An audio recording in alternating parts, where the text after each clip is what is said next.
Good morning, guys. We have a lot to get started, so let's get right to it. It was raining confetti and buckets yesterday in Indianapolis when the Iowa women's basketball team won the Big Ten tournament. DITV sports reporter Natalie Accapetti has more from Indiana. I know I don't have a champion's hat on, but the University of Iowa women's basketball team sure does.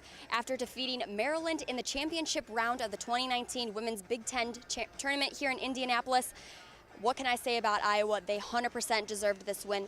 They played with their heart out the whole entire game. Megan Gustafson with almost 50 points, Tania Davis flying on the ground for balls. Hannah Stewart went into the bench and rolled her ankle, but checked herself back into the game 30 seconds later. That is team devotion to each other. They wanted to win this not only for themselves, but for them as a team. This is a bond that we'll carry with us the rest of our lives. That they will always be Big Ten champs, and we will always share this journey together. And that's something that nobody can take away from us ever.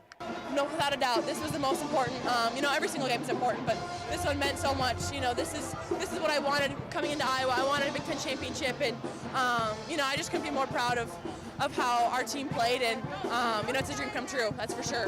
And we never let up, we never got frustrated, we never lost confidence within ourselves, and I think that's very huge. That speaks to our trust and our love for each other. But reporting from inside Baker's Life Fieldhouse, this has been Natalie Accapetti with DITV Sports. Now from one championship to another, we have DITV sports reporter John Rawson standing by in Minneapolis, Minnesota, where the Big Ten Wrestling Championships were held this weekend. John? Yeah, thanks. It feels like I just got here and the tournament is already over. Luckily for me, I got to see a championship. That's right, Alex Marinelli was crowned champion at 165 pounds, beating undefeated Vincenzo Joseph of Penn State. And here's what Marinelli and head coach Tom Brands had to say about the win.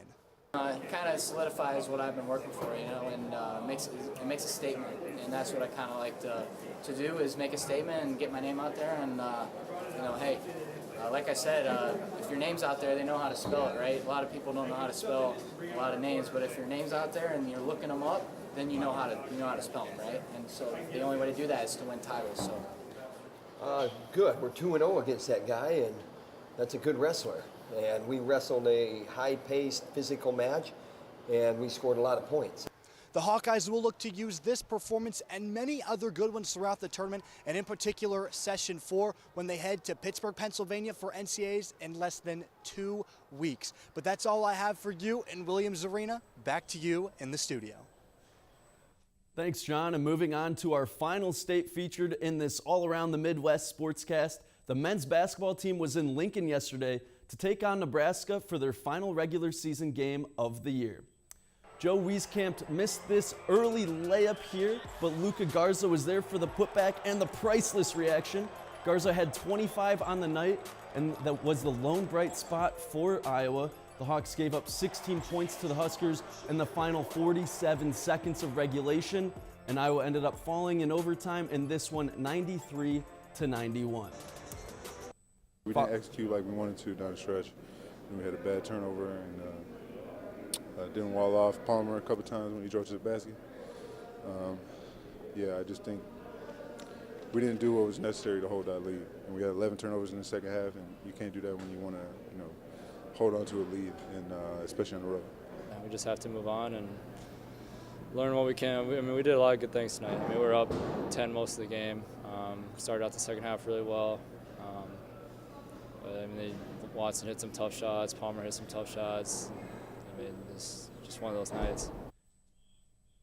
Following this loss and the end of the Big Ten regular season, Iowa is the 6th seed at the Big Ten tournament and will face the winner of either Illinois or Northwestern Thursday night in Chicago. Now, unfortunately, lately we've seen Iowa's offense get cold, but hopefully Iowa City's weather won't follow that trend. So let's toss it over to Dylan Mahalki in the weather studio with what to expect. Dylan?